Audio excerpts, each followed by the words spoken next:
മരിച്ച പോളിന്റെ വീട്ടിൽ നിന്നും അരുൺ ചേരുന്നുണ്ട്. അരുൺ, എപ്പോഴത്തേക്കാണ് സംസ്കാര ചടങ്ങുകൾ ആരംഭിക്കുക? അവിടുത്തെ ഒരു അന്തരീക്ഷം ശരിക്കും തീവ്ര ദുഃഖത്തിലാണ് എല്ലാവരും എന്നറിയാം. എങ്ങനെയുണ്ട് അവിടെ? മോത്തി, കഴിഞ്ഞ ഒരാഴ്ച മുമ്പ് മരണപ്പെട്ട അജീഷിന്റെ മകളുടെ വാക്കുകൾ നമ്മൾ കേരളം ആകെ കേട്ടിരുന്നു. എന്റെ ഡാഡിക്ക് വന്ന ഗതി ആർക്കും വരരുത്, ഞാൻ കരഞ്ഞതുപോലെ ആരും കരയരുതെന്നായിരുന്നു അജീഷിന്റെ മകൾ പറഞ്ഞത്. അത് കഴിഞ്ഞ് ഒരാഴ്ചക്കകം തന്നെ വീണ്ടും ആ ഒരു സംഭവം ആവർത്തിച്ചിരിക്കുന്നു. പോളിന് കൂടി ജീവൻ നഷ്ടപ്പെടുന്നു. വനംവകുപ്പ് വാച്ചർ കൂടിയായ പോള് ഇന്നലെ രാവിലെയാണ് കുറുവ ദ്വീപിൽ വെച്ച് മരണപ്പെടുന്നത്. രാവിലെ മാനന്തവാടിയിലെ ആശുപത്രിയിൽ നിന്നും മെഡിക്കൽ കോളേജിൽ നിന്നും ഉച്ചയോടെ കോഴിക്കോട് മെഡിക്കൽ കോളേജിലേക്ക് മാറ്റുകയായിരുന്നു. അപ്പോൾ ചികിത്സ വൈകിയെന്നുൾപ്പെടെയുള്ള ആരോപണം ഇന്നലെ കുടുംബം ഉന്നയിച്ചിരുന്നു. എന്തായാലും മൃതദേഹം ആവശ്യങ്ങൾ അംഗീകരിക്കാതെ മൃതദേഹം ഏറ്റുവാങ്ങില്ലെന്ന നിലപാട് തന്നെ നാട്ടുകാരും ഇന്നലെ വളരെ വൈകാരികമായ രോഷത്തോടെയുള്ള പ്രതികരണമാണ് നമ്മൾ ഇന്നലെ നാട്ടുകാരുടെ ഭാഗത്തു നിന്നൊക്കെ കണ്ടത്. ഇപ്പോൾ പോളിന്റെ ഭാര്യയുടെ പിതാവ് നമ്മളുടെ കൂടെ ചേരുന്നുണ്ട്. ഇന്നലെ ചികിത്സ വൈകിയെന്ന ആരോപണം ഉൾപ്പെടെ. ചികിത്സ ഞാൻ എത്തുന്നത് രാത്രി ഞാനൊരു 10-11 മണി എനിക്ക് ഹോസ്പിറ്റലിൽ എത്തുന്നത്. അപ്പോഴത്തേക്കും ഏതാണ്ട് അവർ പറഞ്ഞു ഇവിടെ നമുക്ക് ചികിത്സിക്കാൻ പ്രയാസമുണ്ട്. DM എന്നോട് നേരിട്ട് പറഞ്ഞു. അപ്പോൾ നിങ്ങൾക്ക് ഏറ്റവും കൂടുതൽ ബെറ്റർ ട്രീറ്റ്മെന്റ് കിട്ടാൻ കോഴിക്കോട്ടേക്ക് പോകാൻ നല്ലതെന്ന് പറഞ്ഞു. പേടിക്കാനൊന്നുമില്ല എന്ന് പറഞ്ഞിട്ട് ഞാൻ പോകുന്നത്. പക്ഷേ എനിക്ക് അന്നേരം സംശയം ഉണ്ടായിരുന്നു. ഞാൻ പിന്നെ അതിനെക്കുറിച്ച് പ്രതികരിച്ചില്ല. കാരണം എൻ്റെ അവസ്ഥ പ്രതികരിക്കാമെന്നുള്ളല്ലോ ആ സമയത്ത്. നമ്മൾ എങ്ങനെയെങ്കിലും അവിടെ കോഴിക്കോട് എത്തിക്കഴിഞ്ഞ് എൻ്റെ മരുമകന് അസുഖം മാറും എന്നുള്ള വിശ്വാസത്തോടെ എടുക്കുന്നത്. പക്ഷെ പോണ പോക്കിന് എനിക്ക് എൻ്റെ പ്രതീക്ഷ ഉണ്ടായിരുന്നില്ല. എനിക്ക് ആരോടും പറയാൻ പറ്റില്ല. കാരണം ഈ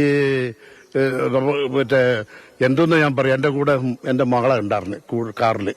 അവിടെ ചെല്ലുന്നവരെ എന്നോട് ചോദിക്കുന്നത്, ഞാൻ പറയും പേടിക്കണ്ട, ദൈവം നമ്മളെ കൈവിടില്ല, ദൈവത്തോട് പ്രാർത്ഥിക്കുന്നത് പറയുന്നത്. ഇപ്പോൾ ഞാൻ വന്നിട്ട് ഈ മെഡിക്കൽ കോളേജ് എത്തിക്കഴിഞ്ഞ് ഏതാണ്ട് ആദ്യം അവിടെ ഈ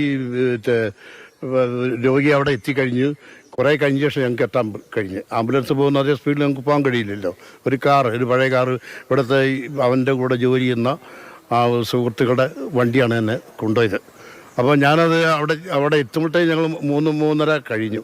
അവിടെ ചെന്നപ്പോൾ എന്നോട് ഇവരെ ബന്ധത്തിൽപ്പെട്ട പോളിന്റെ ബന്ധത്തിൽപ്പെട്ട ഒരു ആൾക്കാർ 2 പേരും കൂടെ ഉണ്ടായിരുന്നു. പുറത്ത് ആശുപത്രി മറ്റേ എമർജൻസി ഒരു സെന്ററിൽ നിന്ന് ഇറങ്ങി വരുമ്പോൾ കരഞ്ഞോണ്ട് ഇറങ്ങിയത്. അപ്പോൾ ഞാൻ ചോദിച്ചു എന്താന്ന് ചോദിച്ചു. എന്താ കരയുന്നതെന്ന് ചോദിച്ചു.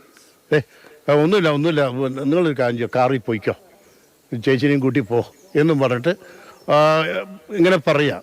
എന്നിട്ട് ഞാൻ പറഞ്ഞ ഒരു കാര്യം, ഞാൻ കൊച്ചിനെ ഞാൻ കൊണ്ടുപോകുന്നില്ല, ഞങ്ങൾ പോകുന്നില്ല ഇവിടുന്ന്.